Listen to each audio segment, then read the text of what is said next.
ஆத்மா உடலை எடுத்துக்கொள்ளுகிறாரோ இல்லையோ அதுக்கு தான் ஜனனன்னு பேர். உடலை விட்டுடுறார், அதுக்கு தான் மரணம்னு பேர். இவர் என்னென்ன விதமா எடுத்துப்பாரான், ஏக த்வி த்ரி சதுஷ்பாதம் பகுபாதம் அபாதகம், விதவிதமான கால்கள். கால்களுடைய எண்ணிக்கையை வச்சு நாம் எப்படி பிறப்போங்கிறது பிரித்து சொல்றார்.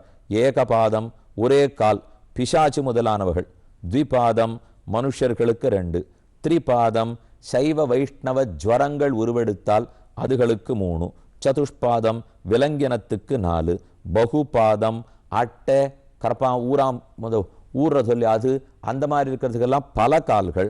ஆபாதகம் பாம்புக்கு காலே கிடையாது. இதை போல எத்தனையோ உடலை எடுத்துக்கொண்டு ஜீவாத்மா பிறக்கிறாரே, அந்த ஒரு ஜீவாத்மாவை புரஞ்சனன்னு வச்சுக்கோ. கர்மத்துக்கு வசப்பட்டு துன்பப்பட போகிற ஜீவாத்மாவே புரஞ்சனன். பக்கத்தில் அவருக்கு ஒரு நண்பன் வந்து வீடு தேட ஆரம்பிச்சாலே அவிஜ்ஞாதான்னு அவன பேர். அவனுக்கு ஏன் அவிஜ்ஞாதான்னா, யாராலும் அறியப்படாதவன்.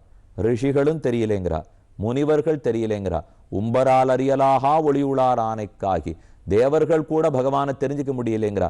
அப்ப அவிஜ்ஞாதா நன்கு வெளிப்படாதவன், ஆருக்கும் அறியப்படாதவன். யதோவாச்சோ நிவர்த்தந்தே அப்பிராப்பிய மனசாசகான்னு சாஸ்திரம் ஓதுகிறது. அதை அடுத்து சொல்றார், யஹா அவிஜ்ஞாதா ஹிருதஸ்தஸ்ய புருஷஸ்ய சகேஸ்வரஹ என்ன விஜ்ஞாயத்தே பும்பிஹி நாமபிர்வா கிரியாகுணைஹி. அவனுடைய பெயரை கொண்டோ உருவத்தை கொண்டோ செயல்பாடுகளை கொண்டோ குணங்களை கொண்டோ பரமாத்மாவை இத்தகையான் இன்னான் என்று தெரிந்து கொள்ளுவதற்கு இயலாது. ஆழ்வார் சாதிக்கிறார், உணர்ந்துணர்ந்துணரிலும் இறைநிலை உணர்வரிது உயிர்காள் உணர்வில் உம்பர் ஒருவனை அவனதருளால் உரற்பொருட்டு. 2 பாசுரத்திலையும் பார்த்துக்கலாம். உணர்வில் உம்பர் ஒருவன் தெரிஞ்சுக்கிறதுக்கு பெருமானை ரொம்பவே கஷ்டம். மன்னனகமல மரபலன்மிசை எடுதரும் மனனுணர்வளவிலன் பொறியுணர்வவையிலன்னு நம்மாழ்வாருடைய பாசுரம். நம்முடைய சிறந்த ஞானத்தாலே கூட கண்களாலோ காதுகளாலோ எத்தாலும் பிரம்மத்தை தெரிஞ்சுனுடுறதுக்கு முடியாது. அதுதான் முதல்ல சொன்னேன், நாயமாத்மா பிரவச்சனேன லப்யா.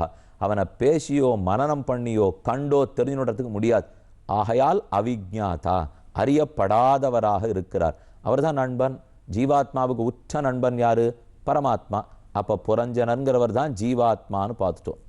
யாராலும் அறிவதற்கு அப்பாற்பட்டவனாய் அறிவறிய பிரானாக இருக்கும் பரமாத்மாவே அவிஜ்ஞாதா என்று பார்த்தோம். அடுத்து எத்திர யதா ஜிகிருக்ஷன் புருஷா கார்ஷ்ணேன பிரகிருதேர் குணான் நவத்வாரம் த்விஹஸ்தாங்கிரி தத்ராமனுத சாத்விதி. இருவரும் தாங்கள் வாழறதுக்கு நல்ல இடம் தேடி புறப்பட்டாளோ இல்லையோ, அதில் புரஞ்சனனுக்குத்தான் பட்டணத்தை கண்டுபிடிக்க ஆசை, உதவறதுக்கு தான் கூட அவிஜ்ஞாதா வந்தார். இருவருமாக சேர்ந்து தேடினார்கள். எதை முதல்ல பார்த்தார்கள்?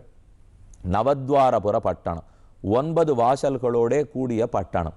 இதை கண்டார்கள்னு பார்த்தோம். இந்த 9 வாசல் பட்டணங்கிறது வேறு ஏதும் அல்ல. அதை அழகாக விளக்கி விட்டார். நம்ம உடம்பு தான்.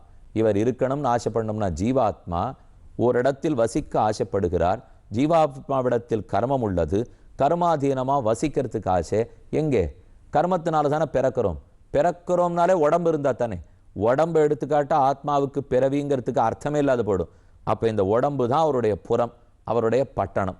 இதுக்கு ஏன் 9 வாசல் இருக்குன்னு சொல்கிறார்? 2 கண் இருக்குது, 2 மூக்கு இருக்குது, வாய் இருக்குது, 2 காது இருக்குது, மலத்தையும் ஜலத்தையும் கழிக்கும் துவாரங்கள் உள்ளன. ஆக மொத்தம் 9 ஆயிடுத்து இல்லையோ. 2 கண்ணு 2 காது 6, 1 7, மலஜலத்வாரம் 9. இதைத்தான் 9 வாசல் பட்டணம்னு தெரிவித்தார். பட்டணத்துக்குள்ள போகிறச்சேவே அழகிய பெண்ணொருத்தி வந்தாள் அல்லவா, அவளார் புத்திந்து பிரமதான் வித்யாது மமாஹமிதி யத்கிருதம் யாம் அதிஷ்டாய தேகேஸ்மின் புமான் புங்க்தே க்ஷபிர் குணான். அந்த பெண் தான் புத்தி. ஜீவாத்மாவிடத்தில் புத்தி இருக்கே, அது தர்மபூத ஞானம். அந்த புத்தியின் வழியாகத்தான் நான் எனது என்கிற அகங்கார மமக்காரங்களே நமக்கு ஏற்படும். நமக்கு இருக்கிற புத்தி, அதனாலே நானே எந்தனதே என்றிருந்து லோகத்தில் இருக்கிற சுகங்களை எல்லாம் அனுபவிக்க ஆசைப்படுகிறோம். அப்போ புத்தியை கொண்டு தான் உலக சுகத்தை அனுபவிக்கிறோம், உலக இன்பத்தை துய்க்கிறோம். அதே போல பெண்ணை கொண்டு ஆண், ஆணை கொண்டு பெண், அது கொண்டு தான் உலக இன்பத்தையே துய்க்கிறார்கள். ஆக புத்திங்கிறவ தான் அழகா இருக்கிற பெண். ஏன்னா புத்தி அழகா இருக்குமே, ரொம்ப நன்னா இருக்கே, புத்தி நன்னா இருக்கு, எப்பேற்பட்ட புத்திசாலிங்கிற மூலியோ. அதை போல வந்திருந்த பெண் பேரழகி, அதான் இந்த ஜீவாத்மாவனுடைய புத்தி. சரி, அந்த பெண்ணுக்கு 10 வேலைக்காரர்களும் ஒத்தொத்தருக்கும் பல வேலைக்காரர்களும் இருந்தார்கள். அந்த பெண்ணுக்கு ஒரு தலைமை வேலைக்காரன் இருந்தார். அந்த பெண்ணை 5 தலை நாகப்பாம்பு பாதுகாத்து வந்தது. இதெல்லாம் அடுத்தது பார்த்துருக்கோம். அதை விளக்க போறார் இப்போ. சகாய இந்திரிய கணா ஜானம் கர்மச்ச யத்கிருதம் சக்யஸ்தத்விருத்தய பிராணஹ பஞ்சவிருத்திர் யதோரகஹ பிருகத் பலம் மனோவித்யாது உபயேந்திரிய நாயகம். அழகிய பெண்ணாகிற புத்திக்கு 10 வேலைக்காரர்கள். கர்மேந்திரியங்கள் 5, ஞானேந்திரியங்கள் 5, செயல் புரிவதற்கு புலன்கள் 5, அறிவு புலன்கள் 5, கண்ணு காது மூக்கு முதலான புலன்கள்லாம் இருக்கும் இல்லையோ, இந்த 5 காண்பதற்கு, கேட்பதற்கு, தொடுவதற்கு, முகர்வதற்கு, ருசிப்பதற்கு 5 புலன்கள். இவையெல்லாம் அறிவு புலன்கள். அடுத்து கர்மா, செயல் புரிவதற்கு புலன்கள். வாக் பாணி பாத பாயு உபஸ்தம்.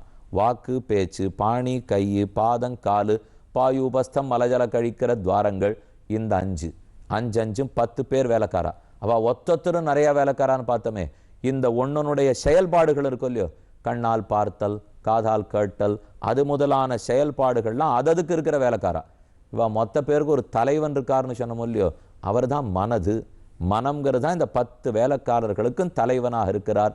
அதுக்கப்புறம் 5 தலை நாகப்பாம்பு தலையில வந்து காப்பாத்திருந்ததே, இந்த ஜீவாத்மா உடலாகிற பட்டணத்துக்குள்ள கொடுத்தன இருக்கார். அதனுடைய புத்தி எது காப்பாத்தின்றே இருக்கும்? ஜீவாத்மா உயிரோடு இருக்கார், இன்னும் இந்த ஆத்மா உயிரோடு இருக்கார்னு எது சொல்றோம்? பிராணன். அப்ப 5 பிராணன்களைத்தான் 5 தலை நாகப்பாம்புன்னு சொன்னார்.